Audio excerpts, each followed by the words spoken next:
Exploratory Data Analysis atau EDA itu bagaikan jantungnya data science, data mining, machine learning, atau artificial intelligence (AI).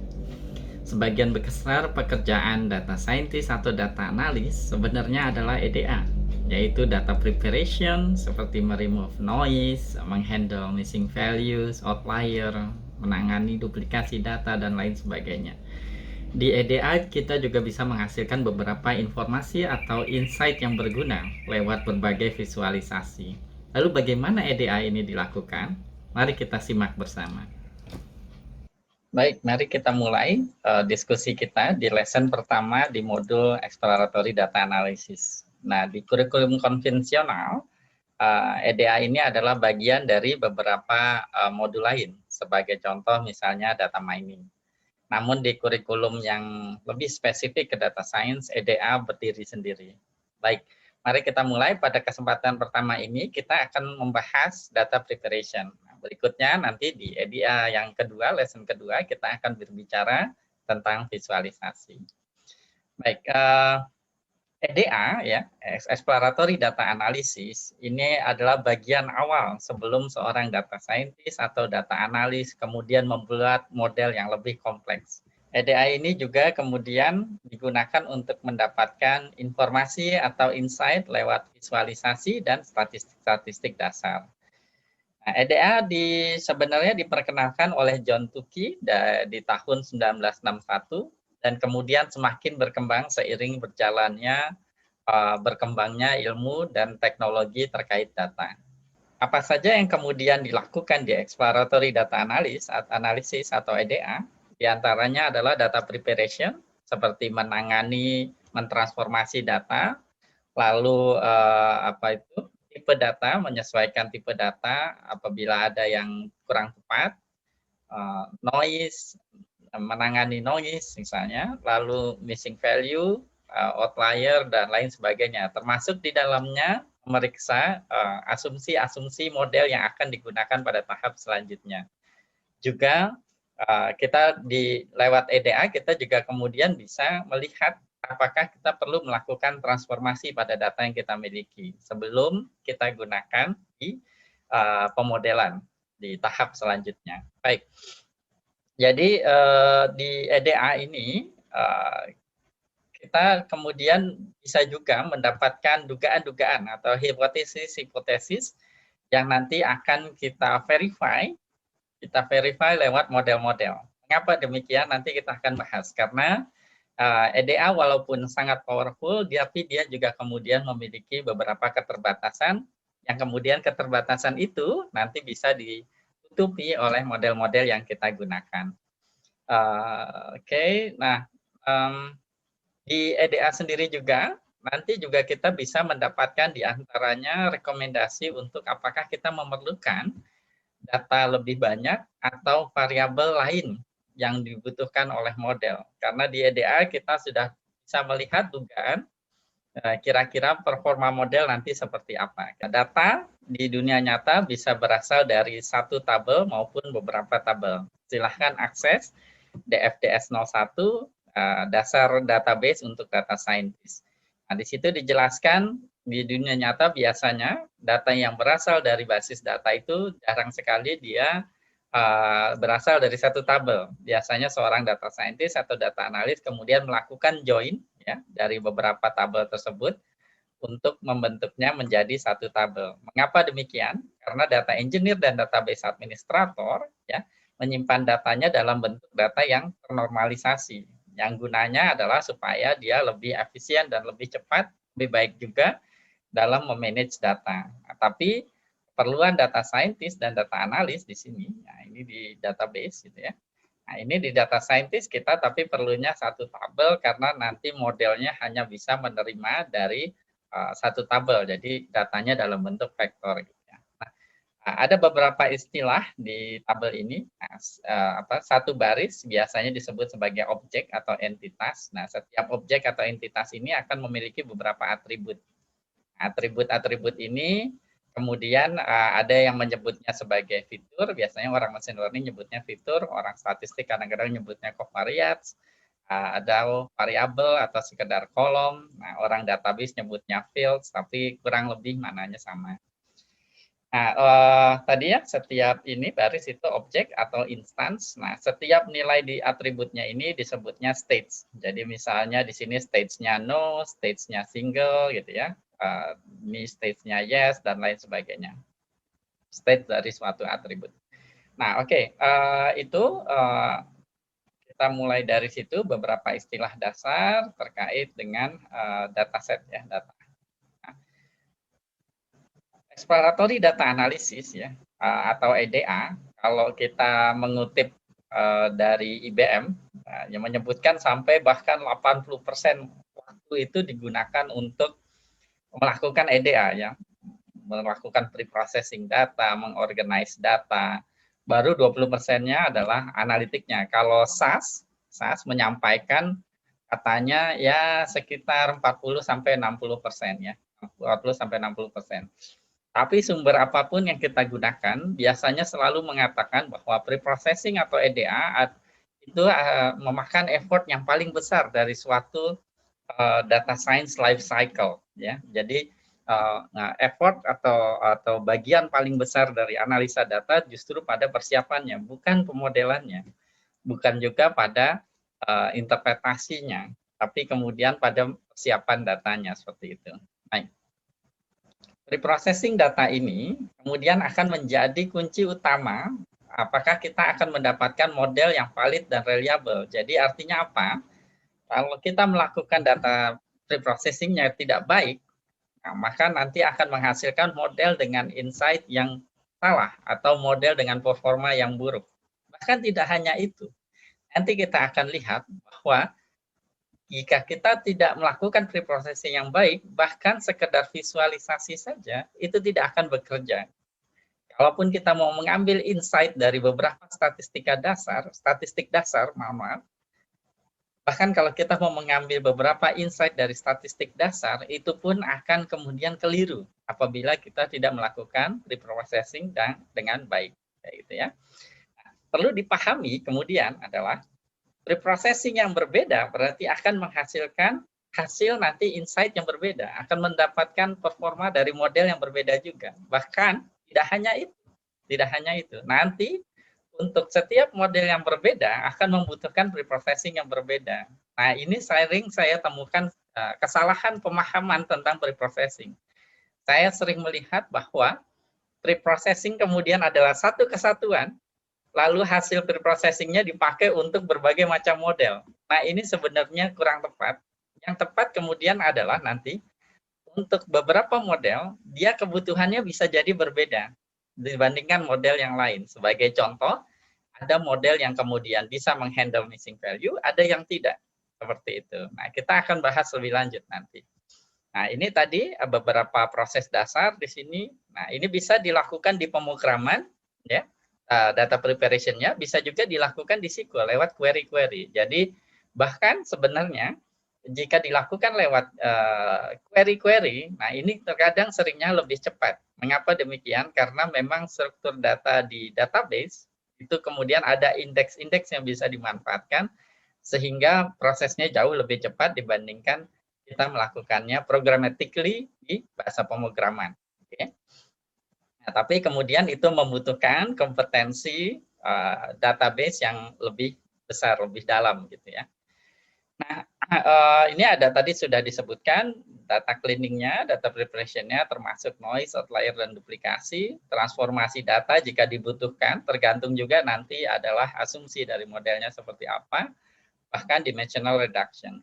Nah, saya mau sebelum kita melanjutkan ya, saya mau menekankan sekali lagi apa itu EDA ya. EDA itu di sini E-nya adalah exploratory.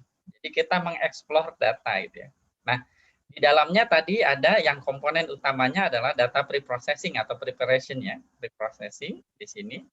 Terus di sini ada nanti visualisasi, lalu ada dasar statistik, ini basic statistik seperti rata-rata, median, modus dan lain sebagainya. Kemudian ada clustering. Ya, jadi clustering itu di berbagai literatur tentang EDA, kalau kita buka buku, jurnal dan lain sebagainya tentang EDA, maka clustering masuk dalam EDA. Nah, ini suatu sesuatu yang harus penting untuk kita pahami bahwa clustering bukan metode inferensia. Jadi clustering bukan inferensia, dia adalah exploratory data. Makanya kalau kita melakukan clustering, tidak pernah kita pisahkan antara training data dan testing data. Ya, karena dia bagian dari exploratory data analysis. Di EDA, tujuan kita kemudian bukan kemudian menyimpulkan ke populasi, kita explore data yang kita miliki. Kita tidak melakukan generalisasi seperti yang kita lakukan kalau kita pakai model regresi, super vector machine, neural network, dan lain sebagainya. Tapi benar-benar kita mendapatkan gambaran utuh dari data yang kita miliki, lalu menyiapkannya. Ibaratnya kalau kita masak, maka EDA itu bagaikan kayak nyuci sayurannya, dipotong-potong, lalu bumbunya kita rajang-rajang dulu dan lain sebagainya. Nah, nanti masaknya di model itu nanti seperti itu. Nah, ini adalah EDA ya, EDA. Nah, EDA ini bahkan sebelum kita melakukan pre-processing, sebenarnya kita perlu namanya business understanding dan data understanding. Nah, apakah dua hal ini berbeda? Nah, tentu saja berbeda. Jadi business understanding adalah kemudian domain knowledge-nya. Apa yang kita ketahui tentang data tersebut. Nah, ini bergantung kemudian kita sedang menerapkan data science di bidang apa, seperti itu. Misalnya, kita bekerja di industri kimia, atau kita bekerja di perusahaan transportasi online, atau marketplace, dan lain sebagainya, tentu saja ini akan berbeda-beda. Sebagai data scientist, dia tidak kemudian bekerja sendiri untuk di tahap ini. Seorang data scientist atau data analis kemudian bisa berkonsultasi dengan orang-orang di perusahaan yang lebih mengerti akan hal ini, dan biasanya adalah pegawai seniornya gitu ya. Jadi diawali bahkan sebelum kita mulai menganalisa data, kita memahami dulu permasalahannya. Nah, dari situ mungkin nanti akan mendapatkan pengetahuan-pengetahuan yang akan membantu kita dalam melakukan data preparation dan modeling nanti. Seperti contohnya adalah data apa yang yang tidak mempengaruhi. Dalam hal ini misalnya mempengaruhi kalau kita bekerja misalnya di perusahaan properti misalnya, apa yang tidak mempengaruhi misalnya keputusan apakah perusahaan akan invest di suatu properti atau tidak, dan lain sebagainya. Nah, itu biasanya berdasarkan business understanding atau domain knowledge. Nah, setelah kita memahami business understanding-nya, to some extent ya, tidak kemudian sampai sangat memahami ya, tapi cukup untuk kita kemudian mulai bekerja sebagai data scientist. Berikutnya kita melakukan data understanding. Nah, data understanding agak berbeda dengan business understanding. Data understanding biasanya kemudian data scientist atau data analisnya pergi ke data engineer dan database administrator atau database administratornya untuk kemudian memahami data yang kita miliki. Variabel-variabelnya, ini variabel apa, cara ngukurnya bagaimana, diukur dari mana, lalu ada data yang tersedia itu apa saja ketika kita ingin meneliti tentang suatu hal, ya kita ingin menganalisa suatu hal dari data apa yang tersedia di database, seberapa banyak datanya tersedia, dalam kurun waktu berapa, nah itu juga penting. Sebagai contoh misalnya, kalau kita memiliki data hanya misalnya 3 bulan, sedangkan satu periode waktu itu misalnya 1 tahun, maka kita kemudian sulit untuk mendapatkan model forecasting yang baik. Maka kalau kita ingin bikin model kan minimal kita butuh 1 periode waktu untuk kemudian bikin model yang cukup baik, seperti itu. Syukur-syukur lebih dari itu, gitu ya. Nah, seperti itu. Lalu juga ada variabel target atau tidak. Nah, di dunia nyata di big data system ini scarce ya, jarang sekali. Terus apakah kemudian ada data yang relevan atau tidak, atau kalau tidak relevan bisa dibuat relevan nggak lewat misalnya fitur engineering, menggabungkan beberapa variabel dan lain sebagainya. Apakah ada data tambahan misalnya dari eksternal selain yang dari database perusahaan? Kita bisa misalnya data dari BMKG, data dari BPS, data dari media sosial, dari website, dan lain sebagainya, apakah relevan dan bisa kita masukkan ke dalam analisanya. Itu juga adalah beberapa hal yang kemudian dilakukan di data understanding. Jadi business understanding dulu, data understanding, baru kita kemudian pre-processing gitu ya. Jadi ada tahapannya seperti itu. Nah, terakhir adalah kemudian kita juga perlu memahami ya, siapa nih di perusahaan orang-orang yang kemudian mengerti tentang hal ini, tentang data ini. Nah, itu perlu kita pahami terlebih dahulu sebelum kita mengolah datanya lebih lanjut. Nah, mengapa kita perlu melakukan pre-processing gitu ya? Nah, ini karena di dunia nyata data tidak seindah dengan data yang ada di buku-buku akademis. Nah, kalau di buku-buku kuliah data itu sudah rapi, sudah siap untuk kemudian diolah, tapi kemudian di dunia nyata data itu begitu banyak noise-nya sehingga pre-processing-nya makan waktu yang sangat lama. Nah, kita kemudian mengenal nanti ada istilah noise, outlier, dan lain sebagainya, termasuk bahkan encoding. Misalnya tanggal yang kemudian disimpan dalam bentuk string, yang harus kemudian dirubah lagi dalam variabel berbentuk waktu, dan lain sebagainya. Nah, jika kita tidak kemudian melakukan processing dengan baik, maka kemudian kita akan tadi udah dibahas ya, akan mendapatkan insight yang salah atau model dengan performa yang buruk. Nah, ini perlu ditekankan. Nah, istilahnya ini adalah garbage in, garbage out. Di mana seberapapun ahlinya seorang data scientist, dia mengerti begitu banyak model, lalu dia memahami model-model yang begitu kompleks, tapi kalau preprocessingnya tidak dilakukan dengan benar, maka modelnya tidak akan bekerja dengan baik, atau istilahnya adalah garbage in, garbage out. Kalau kita masukin datanya memang buruk, kualitasnya, reliabilitasnya tidak valid dan lain sebagainya, tentu saja sebagus, sekompleks apapun model yang digunakan, maka hasilnya tidak akan baik. Seperti itu.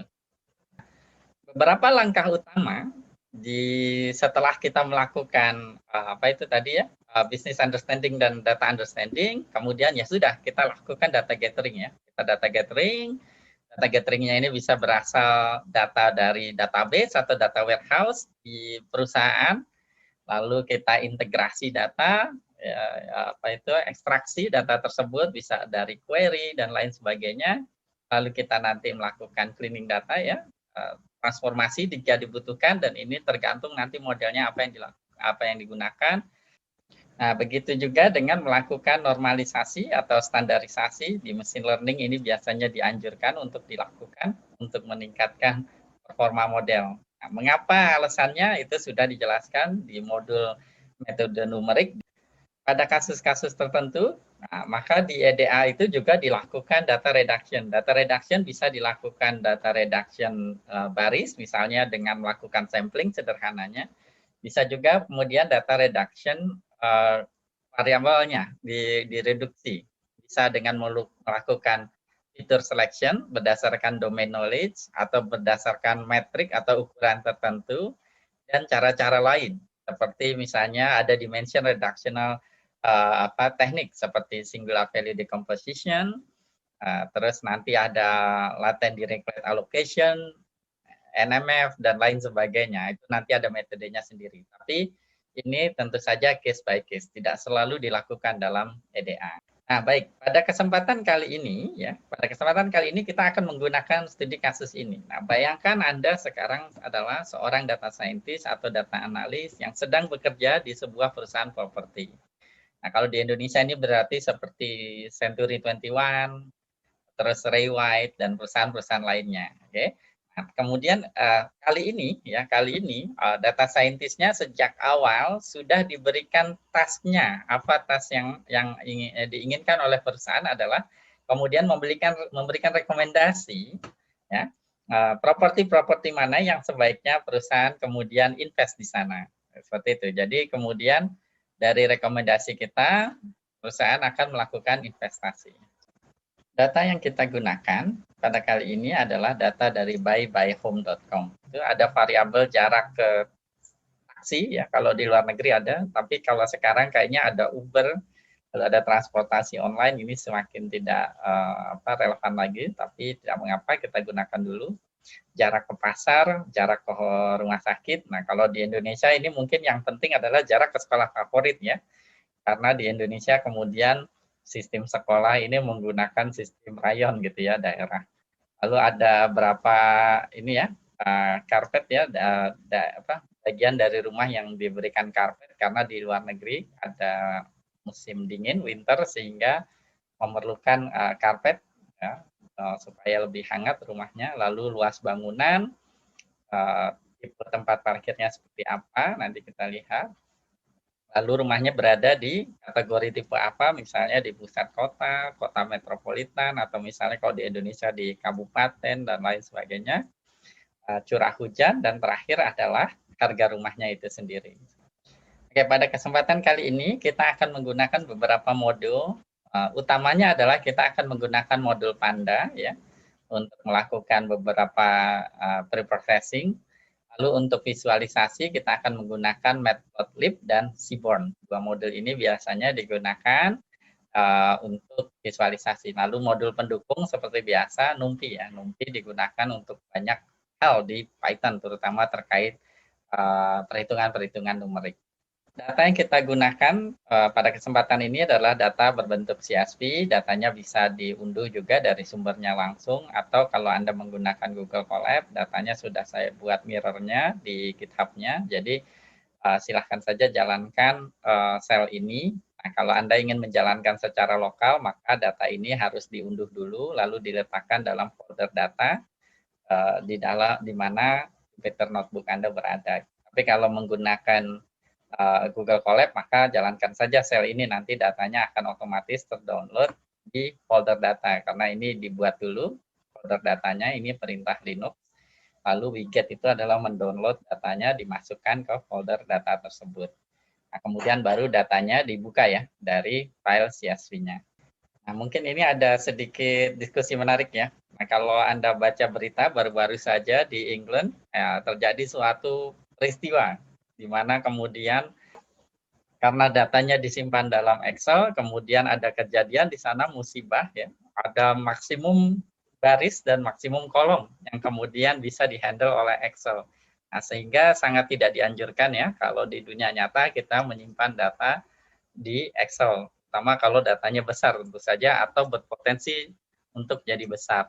Nah, minimal kita menggunakan CSV, karena CSV sebenarnya file teks yang kemudian besarnya tidak terbatas. Nah, lebih baik lagi tentu saja nanti menggunakan data dari database langsung, terutama database untuk big data, seandainya memang datanya kemudian berpotensi untuk menjadi sangat besar sekali, baik di jumlah kolomnya maupun jumlah barisnya. Ketika kita sudah meload datanya, maka di sini saya contohkan datanya saya load ke dalam sebuah variabel saya namakan price. Nah, tentu saja ini sekedar nama variabel, silahkan gunakan nama variabel yang lain. Ya, bisa misalnya rumah, atau misalnya DF, biasanya kalau yang baru belajar tentang hal ini biasanya menamakannya DF, karena nanti apa? Ketika kita lihat tipe dari variabel yang kita load dari price, maka lewat modul Panda, maka bisa kita lihat di sini, kita jalankan, maka terlihat bahwa tipe datanya adalah data frame ya, data frame. Kemudian di sini kita juga data frame tersebut memiliki properties shape ya.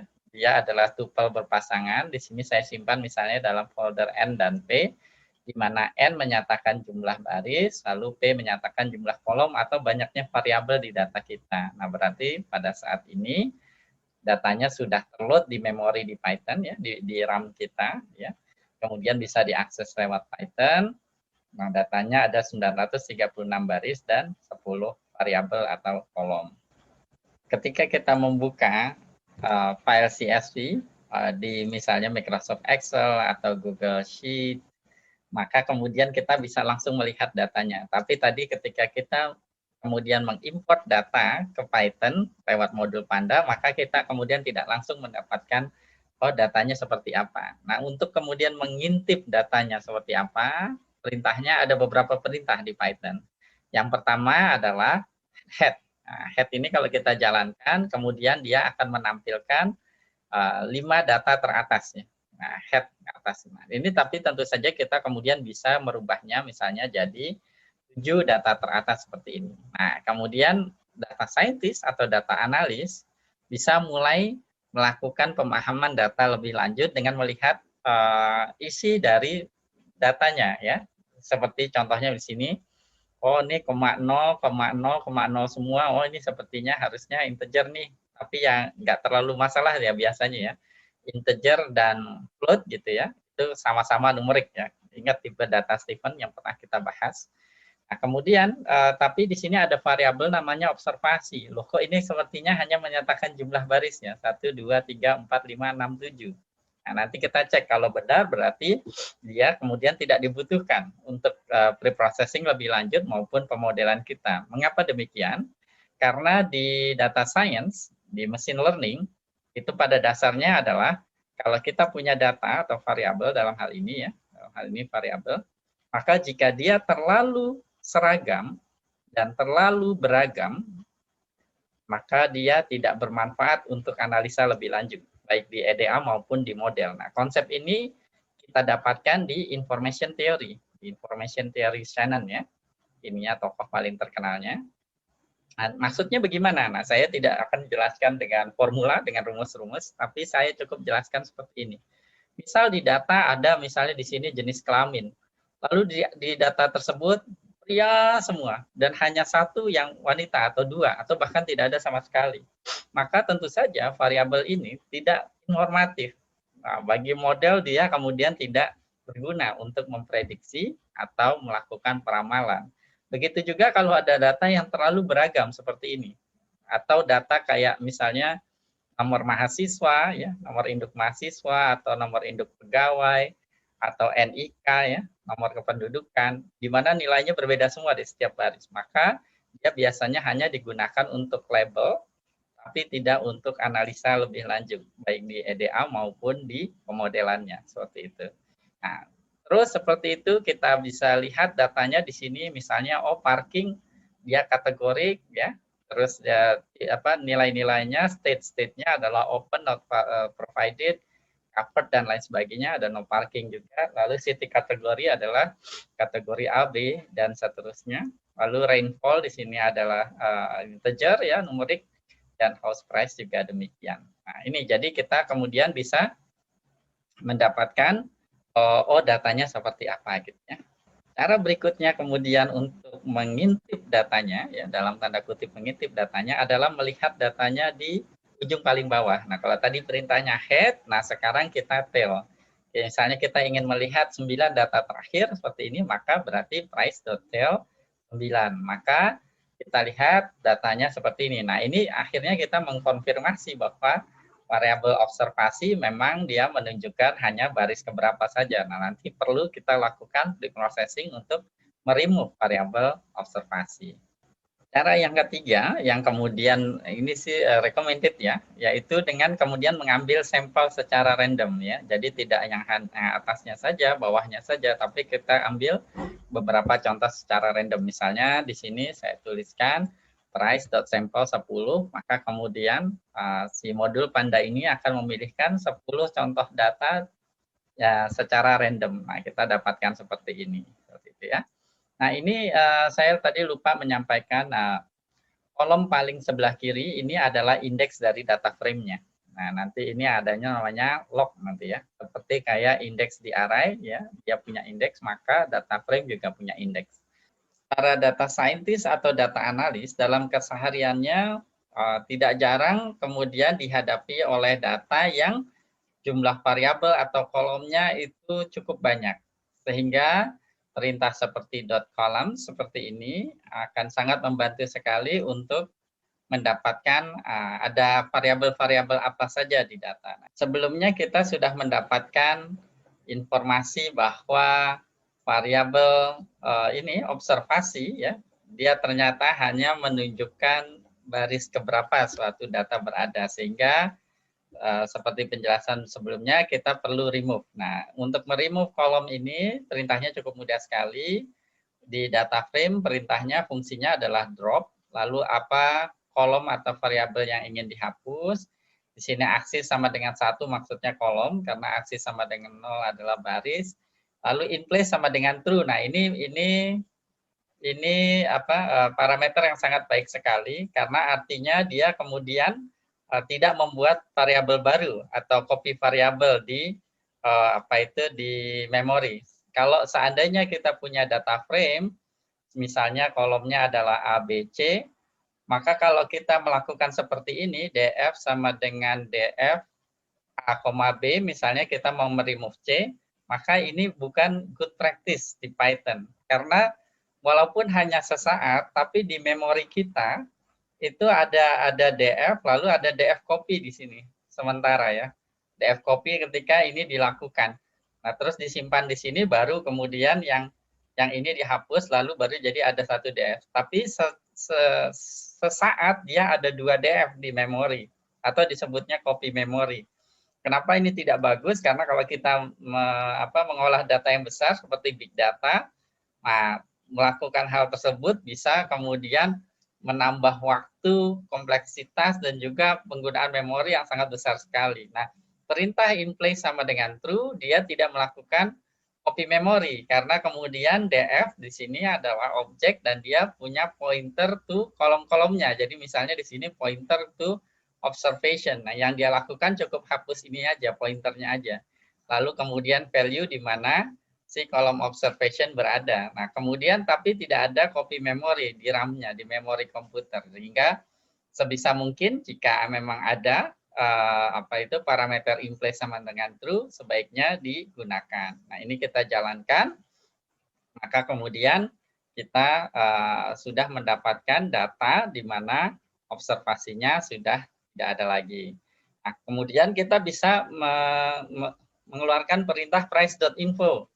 Nah, secara umum sebenarnya ketika file CSV kita di load, di Pandas, maka dia sudah berusaha menduga tipe-tipe variabel dari setiap variabel yang kita miliki di data. Tapi kadang-kadang tidak tepat. Contohnya di sini parking sama city kategori, ya di sini oleh Python dikenalinya sebagai objek-objek, maksudnya di Pandas adalah string gitu ya.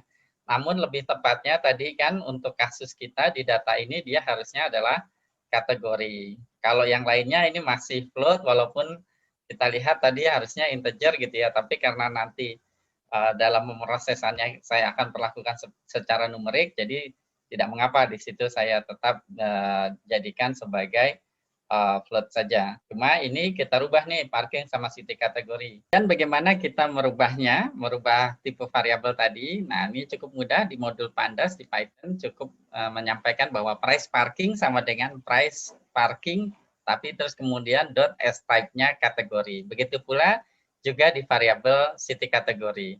Nah, kalau ini kita jalankan, lalu kita keluarkan perintah di types untuk mengecek tipe variabelnya, maka kita mendapatkan sekarang yang tadinya objek untuk variabel parking dan city kategori, sekarang sudah berubah menjadi kategori. Proses selanjutnya yang kita akan lakukan pada data preprocessing ini adalah menghilangkan duplikasi di data. Nah, tergantung permasalahannya, nah ini akan perlu untuk kita lakukan atau tidak. Contoh misalnya pada kasus kita di data terstruktur ini, maka duplikasi perlu untuk dihilangkan. Tapi kemudian pada kasus-kasus tertentu, misalnya pada data media sosial, ini memungkinkan ya ada beberapa status tertentu atau hashtag yang memang muncul beberapa kali. Dan kalau memang itu ingin diperhitungkan, misalnya sebagai hashtag analisis, trendingnya hashtag, maka duplikasi data tersebut tidak dihilangkan. Nah, pada kasus kita, ini kita hilangkan. Bagaimana cara menghilangkannya? Nah, ini cukup mudah sekali kalau di Python.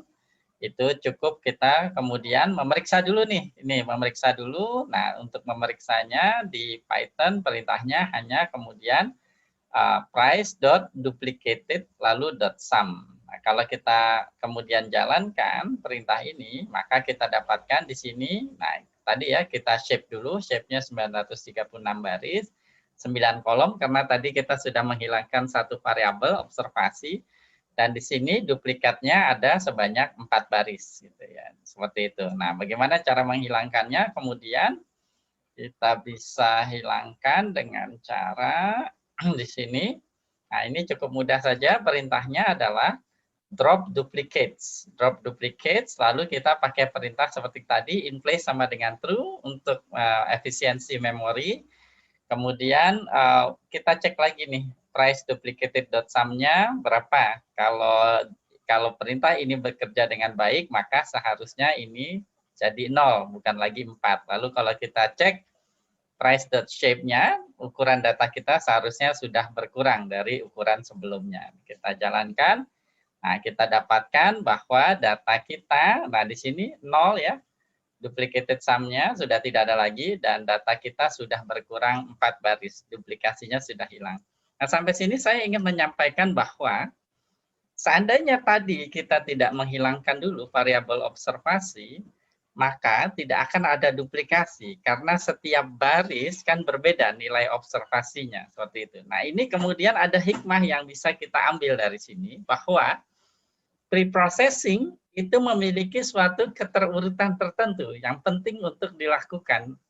Jadi kalau urutannya tidak tepat, maka nanti menghasilkan pre-processing yang berbeda. Nah, itu bisa jadi tidak tepat hasilnya. Seperti itu. Kayak seperti ini, kalau kita tidak hilangkan dulu variabel observasi, maka kita tidak bisa menghilangkan duplikasi dengan cara seperti ini.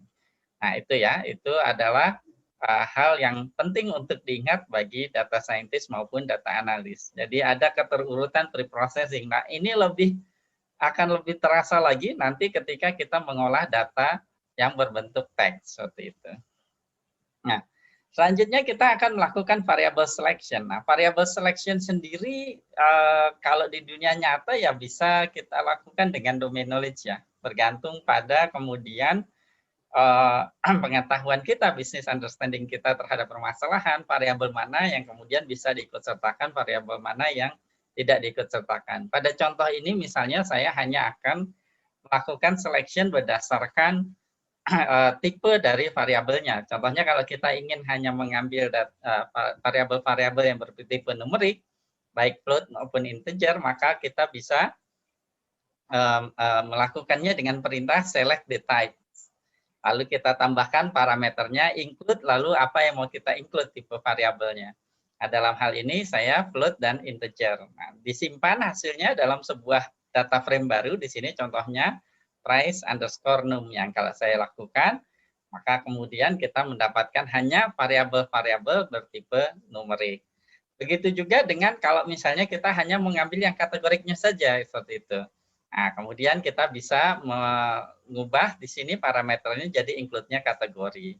Lalu di sini misalnya disimpan dalam data frame yang dengan nama price kategori seperti itu, price cat gitu ya, seperti itu. Nah, sangat mudah sekali di Python. Nah, kemudian kalau nanti kita misalnya mau pakai regresi logistik, dan model-model lain yang awalnya dia hanya numerik saja, lalu kita ingin mengikut-sertakan variabel kategorik, biasanya kemudian kita menggunakan variabel dummy atau variabel atau one hot encoder kalau di machine learning ya biasanya makainya. Nah, itu sangat mudah sekali kalau di data frame kita tinggal bilang misalnya pd.getDummies, lalu getDummies dari variabel kategori apa. Di sini saya contohkan misalnya variabel kategori tempat parkir ya, tipe parkir ya. Lalu saya tambahkan imbuhan di depan variabel baru yang terbentuk yaitu park. Lalu disimpan dalam di sini variabel df. Nah, kalau kita cek df.head di sini maka hasilnya kemudian dari sebuah variabel yang memiliki 4 nilai tadi, karena parking tadi punya 4 kemungkinan nilai, yaitu tempat parkir tertutup, tidak ada tempat parkir, tidak ada informasinya, dan juga tempat parkirnya ada tapi terbuka. Dari satu variabel 4 kategori, setelah kita merubahnya jadi variabel dummy, dia berubah menjadi 4 variabel seperti ini. Nah, ini cara melakukannya cukup seperti itu, mudah sekali. Nah, kemudian kalau kita ingin menggabungkannya lagi, maka perintahnya adalah di sini pd.concat. Ya, jadi perintahnya adalah concat pakai modul pandas. Lalu apa yang kita konkatinasi, misalnya data frame awal price dengan df. Seperti biasa, aksis sama dengan 1, artinya kemudian kita mengkonkatinasi berdasarkan kolom. Satu kolom 0 adalah row atau baris. Nah, kita kemudian bisa cek ya. Bisa cek di sini. Nah, hasilnya kita kemudian memiliki variabel baru ini selain variabel-variabel lama kita tadi. Nah, Saya juga di sini memperkenalkan perintah transpose. Nah, perintah transpose ini sangat bermanfaat kalau data scientist atau data analis di dunia nyata biasanya mereka variabelnya banyak. Kalau hanya df.head biasanya ke samping terus tidak kelihatan, susah gitu ya.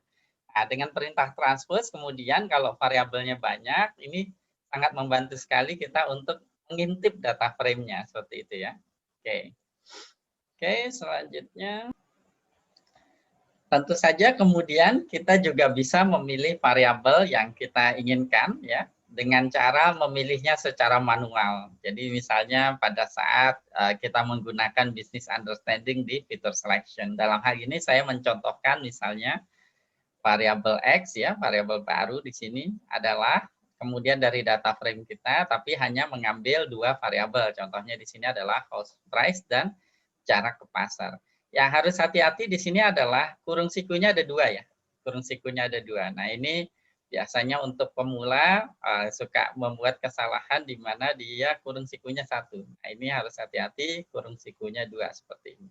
Nah kemudian kalau ini kemudian dijalankan, nah kita mendapatkan data frame yang hanya berisi dua variabel seperti yang sudah kita pilih secara manual. Nah, pre-processing selanjutnya adalah kita ingin mengeliminir, mengeksklud atau kemudian memperbaiki noise di data. Nah, kenapa noise di data ini terjadi? Ya, ini terjadi karena banyak hal. Tergantung datanya berasal dari mana.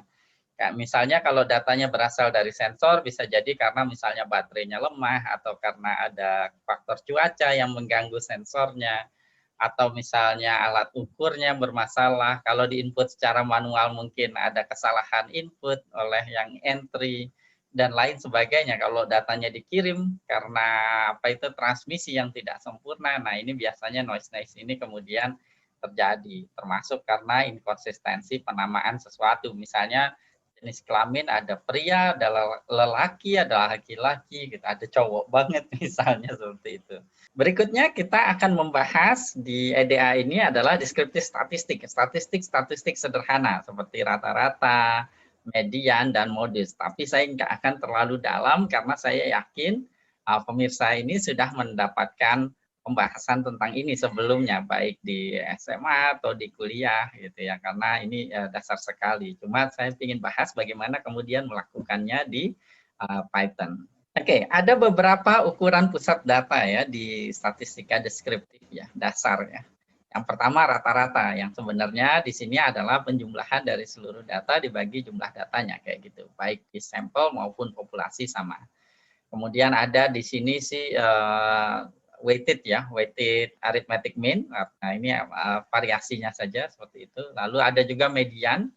Nah, median ini juga harus hati-hati ya definisinya, tapi tanpa ingin mengcomplicate stuff.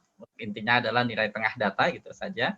Lalu ada lagi modus. Modus adalah nilai yang paling sering muncul. Nah, ini apa itu bisa jadi ada, bisa jadi tidak. Nah, ini harus hati-hati. Sedangkan kalau rata-rata dan median ini selalu ada nilainya. Nah, ini adalah ukuran pusat data yang biasa dipelajari di statistika dasar. Sebenarnya ukuran pusat data ini apa sih gitu ya? Dia adalah sebuah nilai yang kurang lebih bisa mewakili dengan baik nilai-nilai yang ada di data. Contoh sederhananya misalnya saya mengajar mata kuliah data mining misalnya.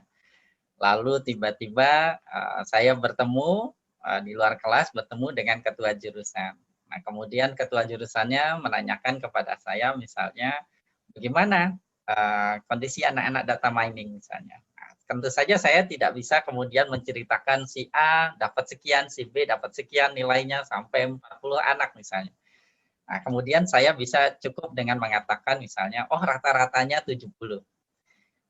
Cukup baik Bu, seperti itu. Nah, dengan seperti ini maka kemudian bisa tergambarkan kurang lebih bahwa keadaannya seperti apa keseluruhan datanya. Walaupun nanti mungkin ada yang nilainya kecil, ada yang bagus sekali seperti itu ya. Tapi minimal ada sebuah gambaran atau nilai yang mewakili ya dari nilai-nilai yang lain. Itulah ukuran pusat data. Nah, tapi saya ingin cerita hal yang lain. Nah, ini pernah diceritakan oleh guru statistik saya waktu saya S1. Nah, dia bercerita sesuatu yang sangat menarik. ini saya paraphrase cerita beliau. Misal ada seorang pengendara Gojek, misalnya Gojek ya, Gojek. Nah ini saya nggak pandai menggambar ini ya. Terus ini motor ceritanya ini ya, ceritanya motor. Nah, suatu ketika hujan lebat. Nah Gojek ini mau melewati sebuah jalanan. Nah, jalanan ini tertutup air, banjir gitu ya. Nah, cuma kemudian dia nggak tahu nih, karena kalau ketutup air kan berarti kalau ada lubang di jalanan tersebut maka tidak terlihat ya, tidak terlihat. Jadi bisa jadi di sini ada lubang yang besar terus kecil. Nah, kebetulan si tukang Gojeknya ini cukup cerdas. Karena di dekat situ kemudian ada warung ya, dia tanyakan ke pemilik warung. Lalu misalnya, "Pak, mohon maaf, ini rata-rata lubang di jalanan ini berapa ya, Pak?" Nah, terus katanya si tukang warung misalnya, "Oh, Mas, rata-ratanya 30 cm." Wah, si tukang Gojek karena motornya motor cowok, ya motor kopling gitu ya. Dia cukup pede dengan misalnya ground clearance dari si motornya. Ya sudah, jalan saja gitu. Jalan, nah, tiba-tiba di sini ada lubang yang dalamnya misalnya 90 cm gitu. Motornya kecemplung di situ. Mati gitu. Dia balik lagi ke tukang warung, "Pak, katanya rata-rata 30 cm. Apa itu ternyata kok ada motor saya ada lubang yang besar sekali, motor saya kejeblos gitu." Nah, apakah tukang warungnya ini salah? Nah, belum tentu. Bisa jadi lubang lain misalnya 1 cm, 2 cm, 5 cm, di sini 90 cm, terus yang lainnya lubangnya pendek lagi, yang kalau dirata-ratakan ternyata memang 30 cm, ya kan? Nah, seperti itu kan bisa jadi seperti itu. Artinya kemudian ukuran pusat data saja tidak cukup. Kita membutuhkan suatu ukuran lain gitu ya. Apakah cerita saya ini tidak terjadi di dunia nyata? Ternyata terjadi. Mari kita lihat di sini.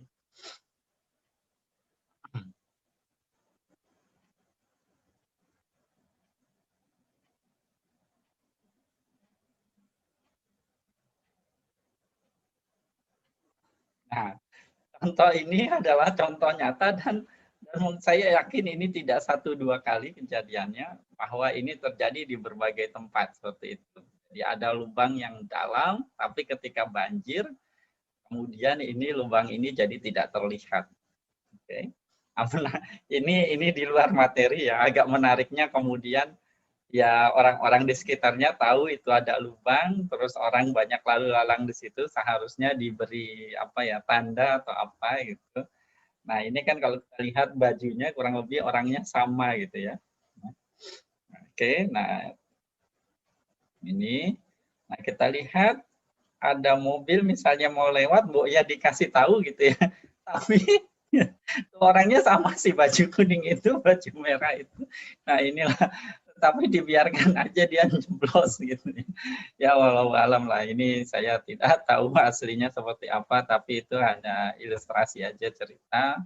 Mudah-mudahan tidak terjadi pada pemirsa dari Tahu Data Indonesia. Nah, oleh karena itu, ukuran pusat data tadi tidak cukup. Akhirnya kita butuh ukuran lain. Nah, ukuran lainnya itu adalah ukuran keseragaman data atau data variability. Di sini ada beberapa, diantaranya kuartil, lalu ada nanti kita pakai variansi terutama ya. Maka dengan adanya nilai variansi, dengan ukuran keseragaman data dan nilai apa itu ukuran pusat data, maka kita mendapatkan gambaran yang lebih baik dari keseluruhan data yang ada.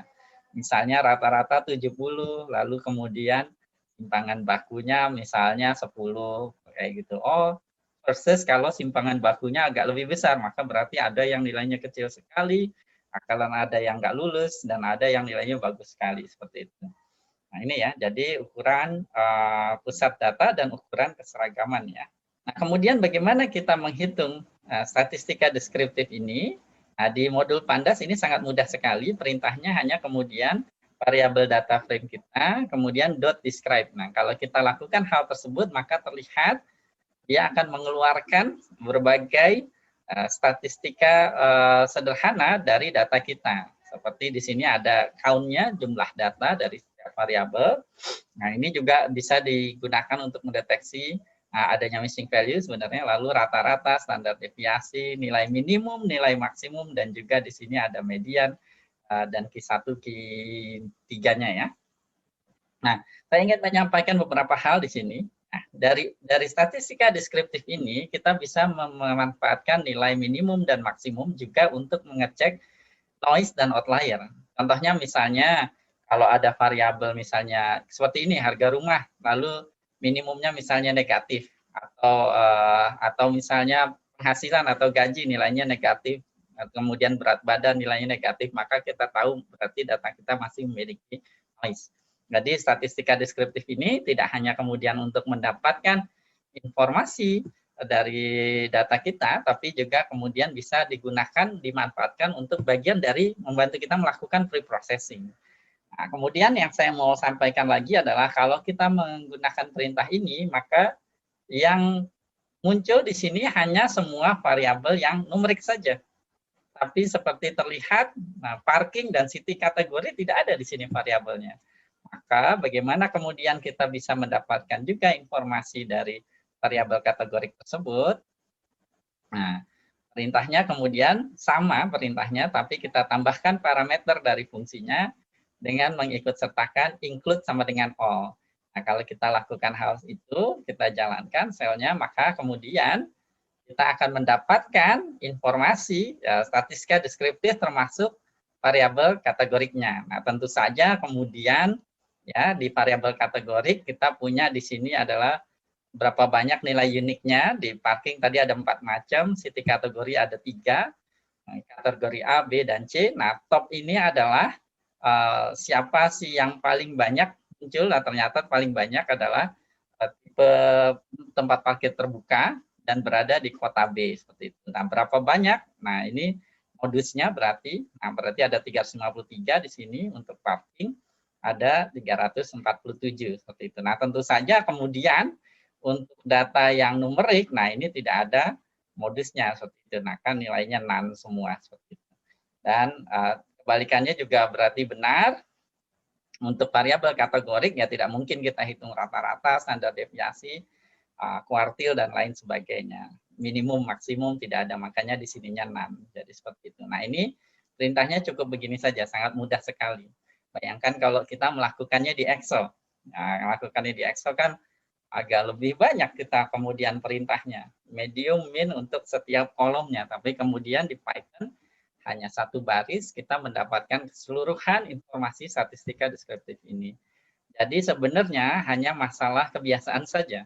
Kalau sudah terbiasa sebenarnya menganalisa dengan Python itu lebih sederhana, lebih simpel, dan lebih dalam ketimbang kita menggunakan Excel. Tapi biasanya karena kebiasaan sudah terbiasa menggunakan Excel dalam mengolah data yang sederhana, banyak orang kemudian agak reluctant untuk kemudian pindah ke Python dalam mengolah data. Selain itu, kita juga bisa menggunakan perintah value counts untuk melihat kemudian distribusi dari setiap variabel kategorinya. Jadi seperti apa, misalnya open berapa banyak, not provided berapa banyak, no parking juga berapa banyak, dan seterusnya.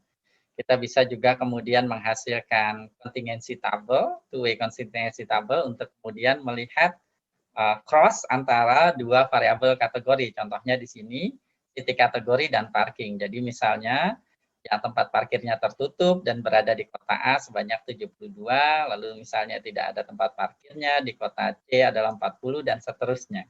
Nah, jika kita kemudian sudah selesai melakukan semua pre-processing tadi, yang kalau aslinya, karena datanya aslinya itu banyak ya, dan jumlah kolom banyak, biasanya makan waktu mungkin sampai beberapa hari seperti itu. Nah, kan tentu saja kita harus menyimpan hasil data pre-processing kita. Nah, di Python ini sangat mudah sekali untuk menyimpan hasil pre-processing kita.